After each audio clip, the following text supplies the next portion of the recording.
He doesn't belong here. Preston hissed, slamming the wine list shut just inches from Shaquille's face. Crystal glasses clinked with the sudden jolt. Diners glanced nervously, and the soft jazz playing overhead faltered under the rising tension. Shaq, calm and towering, simply looked up, no anger, no protest. But Mrs. Randall, watching from 2 tables away, couldn't stay silent. Her voice cracked through the room like a whip. That man deserves more respect than you'll ever understand. The restaurant froze, then a twist. Preston's smirk faded as whisper spread. Wait, isn't that his restaurant? If that moment shook something in, you don't scroll, stay. This story isn't just about dinner, it's about dignity. On a breezy fall evening in Savannah, Georgia, the streets glowed under the amber cast of vintage street lamps. Cobblestone sidewalks echoed softly beneath the heels of well-dressed patrons as they made their way into one of the city's finest establishments, the Ember Room. Known for its meticulously curated wine list, I am so sorry. Whisper quiet ambience and velvet-draped interiors, it was a place where reservations were made months in advance, and where appearances whispered class louder than words ever could. A black Cadillac Escalade pulled up to the curb. Its back door opened slowly, revealing a towering man clad in dark jeans, a gray hoodie and a pair of scuffed sneakers. The valet instinctively stepped forward, but then hesitated, caught off guard by the sight of the man's sheer size. The man gave a warm nod and handed over the keys with a soft, appreciated big man. It was Shaquille O'Neal. Yes, that Shaq. But tonight there was no entourage, no cameras, no flashy watches or designer suits, just Shaq alone, blending in with the evening crowd, almost as if he didn't want to be recognized. He stepped onto the sidewalk, pulling his hood slightly lower. Despite his efforts to appear ordinary, his 7-feet frame and unmistakable presence still turned heads. But most passers-by, caught in their own glamorous evening plans, simply stared for a moment before looking away, unsure if what they saw was real. Shaq reached for the ornate brass door handle and opened it gently. The Ember Room was dimly lit, bathed in a golden hue from cascading chandeliers. Inside, classical jazz hummed softly in the background. Wine glasses clinked and soft murmurs of refined conversations danced between tables adorned with white linen and flickering candle light. He stepped inside, his shoulders slightly hunched, head low, as if trying to shrink his massive frame. The hostess stand stood front and center, polished to a gleam. Behind it, Preston, a sharply dressed waiter in his early 30s, tall and slim with slicked back hair and a jawline as sharp as his tone, looked up. Preston had just finished confirming a reservation for a couple arriving from Charleston when he noticed Shaq. His eyes scanned the man's worn hoodie and casual shoes. His brow furrowed. Shaq approached with a quiet confidence, his voice smooth and warm. Good evening. I was wondering if you might have a table for one. Preston gave a tight smile that didn't reach his eyes. Walk-ins aren't common here, sir, he said, enunciating sir, with a tone that suggested anything but respect. Do you have a reservation? Shaq shook his head gently. Just in town for the night. Thought I'd give this place a try. Preston's eyes flicked down to the sneakers, then to the hoodie. His nostrils flared ever so slightly. This is the Ember Room, he replied, as if the name itself was explanation enough. We have a strict dress code. Most of our guests come in formal attire. Shaq smiled faintly, undeterred. I understand, I'll keep it quiet and short. Just looking to have a peaceful dinner. Preston hesitated, then glanced at the older maître in the corner, who was tending to another group. With no higher authority immediately available, he sighed. Fine, he said briskly. I'll find you a table. Without waiting for a response, he grabbed a menu and turned on his heel, walking briskly into the dining area. Shaq followed every step, drawing eyes. Diners looked up, their expressions mixed, some curious, others whispering already. Some, no doubt, were already recognizing him, but dressed the way he was, with no announcement or bravado, many simply assumed he was someone out of place. Preston led Shaq past the heart of the restaurant, bypassing open tables closer to the fireplace and the soft music. Instead, he veered toward the back near the kitchen doors, where waitstaff bustled in and out, and the scent of seared steaks and garlic butter occasionally broke through the calm atmosphere. He stopped abruptly at a small two-top tucked against a wall. Here you go, he said, placing the menu down a bit too firmly. Enjoy your dinner. Shaq nodded unfazed. Thanks. As Preston walked away, he didn't notice the quiet murmur stirring around him. At a nearby booth, a middle-aged couple exchanged glances. The woman leaned over, whispering, Isn't that? The man nodded, replying, It is, but why would he be back there?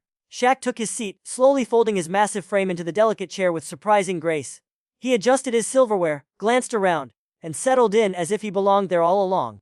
From across the room, an elderly woman, Mrs. Randall, who had been coming to the Ember Room every Thursday for the last decade, sipped her tea and watched the scene unfold. She didn't speak, but her gaze lingered on Shaq. She'd seen enough in her life to recognize when something wasn't right. Behind the scenes, Preston returned to the hostess stand and began whispering to Carlos, a junior waiter new to the team. You see the guy I just seated by the kitchen? He asked with a smirk. Came in looking like he got lost on his way to a basketball court. Probably just wants to see if he can say he ate here. Carlos shifted uncomfortably.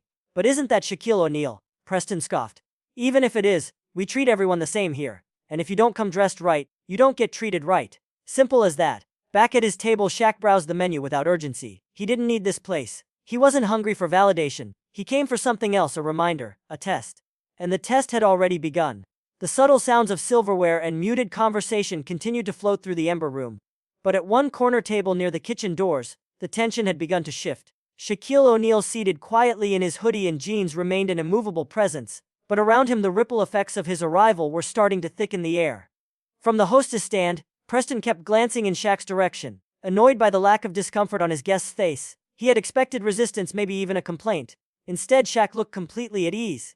He was calmly reading the menu, his fingers tracing over the descriptions of dishes with the focus of a man taking his time, not someone pretending to belong. Preston, visibly annoyed, approached Carlos, who was setting glasses on a nearby table. "Watch this," he muttered under his breath. He picked up another menu, one embossed with gold leaf on its edges, reserved for the premium wine pairings and rare chef specials, and walked toward Shaq's table with exaggerated precision. He placed the menu down in front of him with a saccharine smile stretched too tight. "Would you like me to explain anything? The prices, maybe," he asked, tone clipped and condescending. "Our chef's wagyu fillet with white truffle just runs at $4.50, that's before wine pairings." Shaq looked up, his expression unreadable. There was no sign of annoyance, only curiosity. "I'll try it," he said casually. "And bring me a glass of the Napa Reserve." Preston's smile faltered for the briefest second before snapping back into place. "Of course," he said, voice honeyed but sharp underneath. "I'll put that in. Do let me know if anything seems unfamiliar." He walked away with a flick of his wrist, hoping the insult had landed. At a table not far from Shaq's, Mrs. Randall, the elderly regular, narrowed her eyes. She'd seen enough to know that something was wrong. She leaned toward her granddaughter, a soft-spoken teacher named Kate, and whispered, "That young man is about to learn a lesson in humility. Whether he wants it or not." Shaq remained still, nodding slightly to the jazz trio that had just finished a soft rendition of Autumn Leaves. He clapped twice, low and respectful. The musicians gave a small bow, visibly pleased. In the meantime, Preston returned to the bar and leaned over to Carlos again. "You believe that he just picked the most expensive thing on the menu like it's McDonald's? I swear guys like that only order big to save face. He won't last past the appetizer." Carlos said nothing, but his face betrayed unease. "Maybe he's just hungry," he mumbled. Preston rolled his eyes, hungry for attention. While Shaq waited, the treatment worsened. Water arrived late. Bread never came. While other tables received charming visits from Preston, or even complimentary amuse bouches from the chef, Shaq sat untouched, forgotten on purpose. His steak arrived 20 minutes late, plated beautifully, but without the usual flourish. Preston didn't bother explaining the dish or asking if everything was to his liking. "Hope that meets your expectations," he said with a smirk, placing the plate down hard enough for the utensils to rattle. "Looks great," Shaq replied, his voice still calm. Diners began to notice. A lawyer named Gerald, seated with his partner across the room, raised an eyebrow. "That guy's getting treated like he wandered in off the street," he muttered. His partner Clarissa glanced over. "I think that is Shaquille O'Neal." Gerald paused, the realization dawning on him. "No kidding. And they're putting him by the kitchen back near the entrance." The Mitrad Thomas had returned his break and was catching up on the seating chart. "Who's at table 28?" he asked. Carlos hesitated. "Walk in," he said quickly. Preston seated him. Thomas frowned. "That's usually for VIP reservations." Preston didn't think he fit the scene, Carlos added reluctantly. Thomas turned his gaze toward the table in question and narrowed his eyes. Though he wasn't close enough to see clearly, something about the man's stature looked familiar. But before he could get a closer look, Preston reappeared at the bar, laughing under his breath. "I give him 10 more minutes before he asks for the check and disappears." As Preston sauntered past Shaq's table again, he called over his shoulder, "Let me know if you need anything else. I'll be with the real guests." Several heads turned. It was loud enough for nearby diners to hear, and even some staff nearby exchanged uneasy glances. Shaq, however, didn't flinch. He cut into the steak with slow, deliberate care, each motion precise. His focus remained on the meal before him, not the barbs around him. Back in the kitchen, the executive chef, Marcus, had just plated a dish for the mayor's party when one of the junior sous chefs came in whispering, "Chef, you know, table 28. That's Shaquille O'Neal." Marcus froze, the basketball player. "Yes, chef. He's been there almost an hour. No vibe treatment, nothing." Marcus pushed past the kitchen doors, scanned the dining room and caught sight of Shaq. Seated humbly in the back corner, his heart sank. Preston was at the center of it. That much was clear. At her table, Mrs. Randall folded her hands, voice low and heavy. "He's not here to prove himself," she said to Kate. "He's here to remind people that you never know who you're talking to, and that Grace doesn't always wear a suit." Shaq sat quietly finishing his meal. His presence hadn't faded, it had grown. He was the quiet center of gravity in a room that was slowly waking up to its own discomfort, and Preston, still caught in his assumption, was walking straight into a moment he could never undo. The Ember Room had grown unusually quiet for a Friday evening. It wasn't the music, jazz still drifted softly from the trio near the bar, and conversation still hummed, but beneath it all, there was a different kind of stillness. The kind that came not from silence but from attention. Eyes were shifting. Whispers were rising. Something was off and everyone felt it, though few could yet name it. At the far corner table near the kitchen, Shaquille O'Neal sat calmly. His posture hadn't changed, nor had the quiet serenity in his face. He ate at a deliberate pace, seemingly unbothered by the mounting tension around him. But the longer he stayed silent, the more his silence became the loudest thing in the room. Preston, the waiter, who had seated him with mock politeness and carried out a series of calculated slights, had returned to his other tables with exaggerated warmth. His voice grew louder with every laugh, every flourish of service, each act seemingly performed not just for his guests, but for Shaq to see what he was being denied. But Shaq never looked up. That more than any outburst cut deeper. His silence wasn't weakness, it was power. His refusal to engage in Preston's theater created a mirror, forcing others to see the imbalance more clearly. It wasn't just about steak or service, it was about principle, and it had begun to gnaw at the atmosphere. At a table along the wall, Gerald and Carissa had grown visibly uncomfortable. Carissa stirred her drink with a slow, irritated motion. "Why hasn't anyone stepped in?" she asked, eyes flicking to the maitre. "That server's been rude all night, and he's not even hiding it." Gerald replied under his breath, "I think they think he won't say anything, that maybe he's just used to it." Clarissa's face tightened. "That's even worse." Back near the kitchen, Thomas, the maitre, had finally confirmed with the kitchen staff what his instincts had whispered to him earlier. It really was Shaquille O'Neal sitting at table 28. Not a look-alike, not someone trying to play a joke. The man himself. He palled. The implications were immediate and chilling, not just because they had mistreated a celebrity, but because of what that treatment revealed. Thomas moved toward the manager's office, his shoes clicking softly on the polished floor. Inside he found Ella Harlow, the Ember Room's general manager, reviewing schedules. "We've got a problem," he said, closing the door behind him. Elaine raised an eyebrow. "Another reservation mishap, number table 28. That's Shaquille O'Neal. Preston's been treating him like trash for the last hour." Elaine's face darkened. She didn't ask why, she didn't need to. She knew Preston knew the reputation he had built among staff, and how he treated certain guests when he thought no one of importance was watching. "What's he done?" she asked. "Everything short of throwing him out. No bread, no proper greeting." Seated by the castic comments, loud ones, Elaine stood slowly, and Shaq, "He hasn't said a word." Elaine's breath caught. She dealt with complaints before, loud, defensive, accusatory. But a man like Shaquille O'Neal, silent under this kind of treatment, posed a different kind of risk. Not to reputation but to conscience. Back out on the floor, Mrs. Randall had also had enough.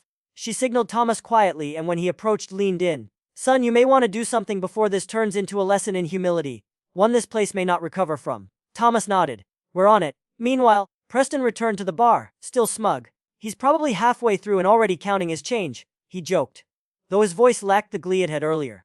Shaq's silence was bothering him. It unsettled his rhythm. Preston was used to pushing buttons, but this time nothing pushed back. That kind of calm couldn't be faked, and it left him exposed. Shaq, for his part, sipped his water, eyes scanning the intricate paintings on the walls. He looked around, not with scorn, but with something gentler, something reflective. To anyone watching closely, he seemed not only at peace, but quietly in control.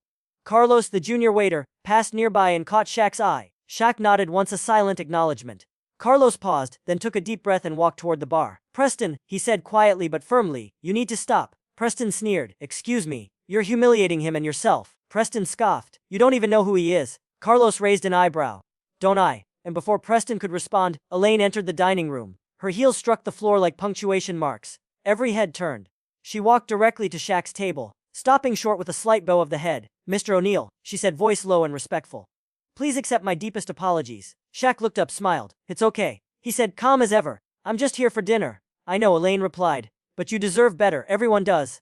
The room, once buzzing with background chatter, now teetered in near silence. At the bar, Preston froze. Realization had finally cracked through his arrogance. Elaine turned. Her voice didn't rise, but it didn't need to. "Preston," she said evenly. "My office now." As he stepped away, guests began to murmur, some in shame, others in admiration.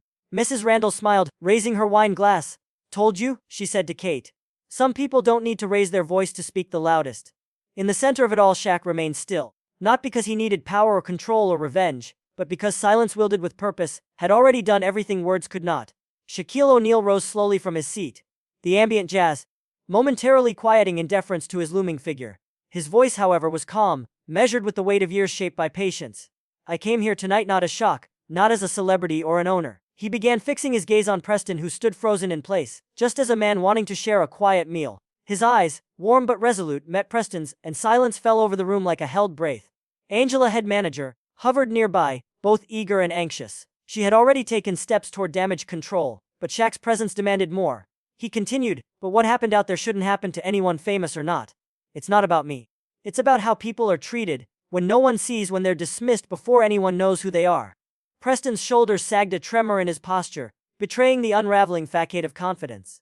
This wasn't the confrontation he had expected. There were no headline-chasing accusations, no demand for public shaming, only a quiet, grounded expectation of accountability. Shaq turned to the staff gathered around. "Every one of you sets the tone for what it means to come here. People won't remember the plating or the price. They'll remember how they felt." He paused, letting the weight of his words settle. Carlos, the junior waiter, who had tried to intervene earlier, nodded slowly, relief and remorse mixing in his expression. He had finally been granted confirmation of his suspicions. Shaq was not just any guest, and yet Shaq didn't dwell on that, didn't flaunt it. Instead, he asked, "Let's make sure everyone leaves here feeling seen." The words echoed with unexpected clarity, challenging each staff member to scrutinize their behavior from that moment forward. Shaq didn't frame it as a reprimand, but a better way forward. Across the room, Mrs. Randall clasped her hands together. She'd come to expect civility here. This moment felt like validation of her quiet discomfort, of the instinct that something needed to change. The couple next to her, the Davises, exchanged glances, impressed not only by the humility Shaq displayed, but by the sense of leadership that didn't demand difference. Angela stepped forward, the color of embarrassment still flushed in her cheeks. "Mr. O'Neill, on behalf of the Ember Room, I offer my deepest apologies. That was unacceptable, and it is not the standard we stand for." Shaq turned to her and nodded. "Thank you, but let's go further than that. I believe in second chances, but they need to come with real change." He smiled gently, just enough to encourage rather than dominate. "Prey has potential. He just needs to learn what it means to see people, each one who walks through that door." Preston met Shaq's calm gaze. Words caught in his throat, but the apology came vowed small and broken. "I'm sorry, I judged you by your clothes. I was wrong." He looked toward the staff, eyes brimming. "I see it now. I'm sorry." At that moment, Lisa, who had discreetly filmed Shaq's earlier restraint and now this moment, felt a swell of admiration. Her social media post would later ignite a wave of praise for Shaq's dignity and willingness to teach rather than punish. Shaq took a step toward the rest of the team, placing a hand on the countertop. "This isn't just about PR or image. It's about what we stand for. Ember Room can be known not just for elegance, but kindness. Let me help after your shift. Let's talk. Let me share what I've learned on the court, off it, and in life. Let's make this place reflect that." Silence rippled across the staff. Some had tears in their eyes. Others nodded in agreement. This was more than a celebrity moment. This was a lesson in humility and leadership that would shape the Ember Room's future. As Shaq sat down again, the room exhaled. It was as if a collective weight had lifted. Plates that had seemed secondary took on new meaning. Conversations that had felt hollow now carried sincerity. And Shaq's demeanor, steady, kind, quietly commanding, left an impression that was far more enduring than any accolade. He picked up his water glass and took a measured sip. "Thank you," he said simply, not to any one person, but to everyone, staff, diners, the place itself. It was a moment of grace and accountability that spoke far louder than fame ever could. That final dinner at the Ember Room wasn't just a meal. It was the start of something greater. When Shaquille O'Neal walked into the dimly lit dining room hours after the last guests had left, the air felt different. It wasn't the hush of solitude that usually follows closing time. Instead, there was an undercurrent of quiet anticipation. Staff members Angela, Carlos, even Preston stood or sat in muted groups, their faces thoughtful, some lined with regret, others with hopeful expectation. Shaq made his way to the center of the space, framed by the soft glow of chandelier light and the remnants of a night transformed. He looked around at the faces young servers, experienced, line cooks, bar staff, who'd seen it all, and offered a gentle nod. This wasn't a reprimand, it was a gesture of unity. They gathered in a loose circle, not as higher-ups or subordinates, but as people aligned by purpose. He spoke slowly, each word deliberate. "I know this has been a difficult night," he began. "Not a patron demanding justice, but a man quietly inviting growth. Mistakes were made not just because of what was said or done, but because of what we assumed. Assumptions based on appearance, on attitude, on habit. That's something we need to change." Angela, whose shoulders had carried the weight of the restaurant's reputation, looked at Shaq with gratitude. Her smile was small but steady. Preston stood near her face, still drawn with guilt. Carlos, always the empath, stood a little apart, listening as if every syllable was new wisdom.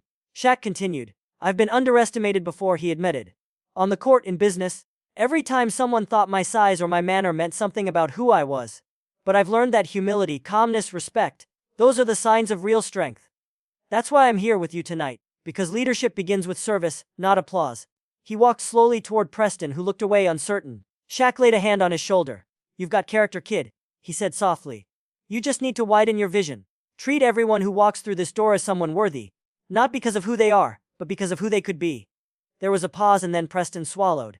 I get it now," he said, voice thick. "I let my own fears and biases lead me. I'm sorry to you and to everyone here." Carlos stepped forward. "Me too," he said. "I sat back when I knew better." Shaq nodded. "That's the first step. Accountability doesn't erase errors. It builds momentum." Angela cleared her throat, voice steady. "Going forward, we're committed to more than just good food. We want to nourish respect. We will institute training not as a burden, but as a foundational value." And Preston, Carlos. "Everyone, this starts tonight."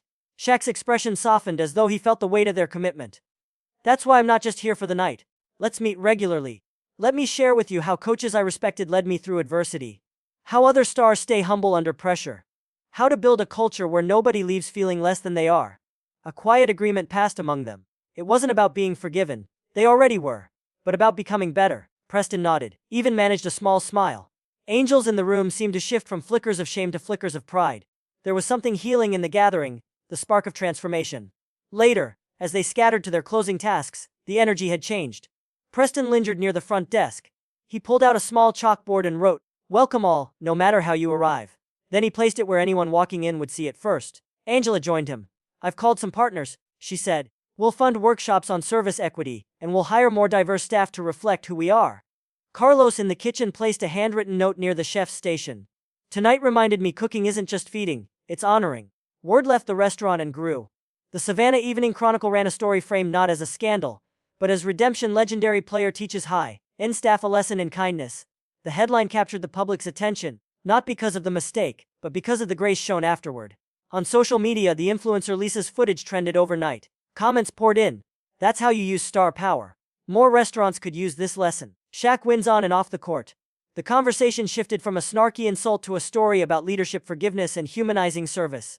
Preston carefully read through local reviews the next morning. One review from a new regular opened, "Came for the steak, stayed for the heart." He exhaled, a weight lifted. This was the redemption he hadn't thought possible. Shaq returned to the Ember Room a week later. The entrance felt different, warmer. The staff greeted him by name. At his reserved table by the fireplace, this time not near the kitchen, Angela personally brought him a complimentary appetizer, not as an obligation, but as a gesture of respect regained. He smiled and nodded. Carlos brought the wine. Preston, standing beside them, met his gaze and offered a genuine, almost shy nod of greeting. He knew he'd changed. They all had. And the Ember Room was becoming more than a restaurant. It was becoming a place where respect and redemption was part of the menu. Shaq lifted his glass to the group. "To new standards," he said softly, voice warm, eyes bright. Silence followed. But this time it wasn't awkward. It was shared. In the end, it wasn't the steak or the wine that people remembered. It wasn't even the quiet whispers of, "Isn't that Shaquille O'Neal?" or the cameras that discreetly flickered from phones. It was the stillness, the dignity that hung in the air long after the final dish had been cleared. A night that began with condescension and cold glares ended with transformation, redemption, and the kind of grace that can't be taught in a hospitality handbook. Shaquille never raised his voice. He didn't need to. Where others might have stormed out, called for boycotts, or demanded heads to roll, he stayed. He stayed long enough for people to face themselves, to hear the echo of their own biases, to feel the discomfort they so often ignore. And when he finally did speak, it wasn't to shame, but to lift, to invite everyone, especially Preston, to a higher standard. Preston. Once the smirking face of silent prejudice became something else entirely, a man cracked open by truth, humility seeping into places arrogance had sealed shut. He apologized not just with words but with actions. He listened, he learned, and more importantly, he began to change. Carlos found his voice that night, no longer the quiet bystander. He became part of a new culture at the Ember Room, one that valued respect over status and tension over assumption. The quietest staff member became a leader in accountability. It wasn't dramatic. It was human, and that made all the difference. Angela rewrote the staff handbook. Training sessions went beyond customer service scripts and dove deep into empathy, inclusion, and grace under pressure. Weekly meetings included real conversations about how to create safe, welcoming experiences, not just for the wealthy or well-known, but for anyone who walked through their doors. The Ember Room became a place of education as much as indulgence, where the standard of excellence wasn't just about fine dining, but about how people felt when they left. And the Ember Room, it evolved. Guests returned not for the Wagyu or the vintage reds, but for the spirit of the place. They came because word had spread not just of a celebrity's visit, but of a cultural shift that had made its way into every greeting, every pour, every plate. This wasn't just a restaurant anymore. It was a mirror held up to a society in need of reflection, a place where the food fed your body and the environment reminded you of your worth. Shaq returned often, sometimes in plain clothes, sometimes in a suit. He always sat at the same table, no longer near the kitchen, but by the fireplace, where warmth met intention. And every time he was treated the same as everyone else, not because of who he was, but because the Ember Room had decided to become something better.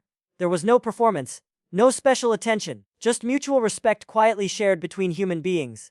And that's what this story is really about. It's not just about a famous man who was disrespected. It's not just about a waiter who judged too quickly or a restaurant caught off guard. It's about what happens when we're faced with our own blind spots and we choose to see. It's about ordinary moments with extraordinary impact. The kind of quiet courage it takes to let yourself be wrong, and the even greater courage to change because of it. It's about the power of silence when used with purpose. The courage to stay in the room when you have every reason to leave. The strength it takes to lead with humility instead of ego. And the transformation that becomes possible when we move beyond punishment and toward growth. A transformation that can ripple far beyond one dining room. This story reminds us that grace isn't weakness, accountability isn't cruelty, and redemption isn't reserved for saints. It's available to all of us if we're willing to be honest with ourselves. Growth isn't just possible, it's necessary. And sometimes it starts at a table with a stranger who chooses to stay. So, what can we take from all of this? Maybe it's this. When you walk into a room, look a little deeper. The man in the hoodie might be the owner. The quiet guest might be a giant. The person you're tempted to overlook might be the one who changes everything. We don't always recognize greatness when it enters softly. But that doesn't mean it isn't there. In your workplace, in your family, in your community, lead with respect before reputation. Offer patience before judgment. And when you mess up, 'cause we all do, let your apology be the beginning of your transformation, not just a performance. Let your silence when chosen be powerful. Let your voice when used be kind. Think about the places in your life where unconscious assumptions may have shaped your actions.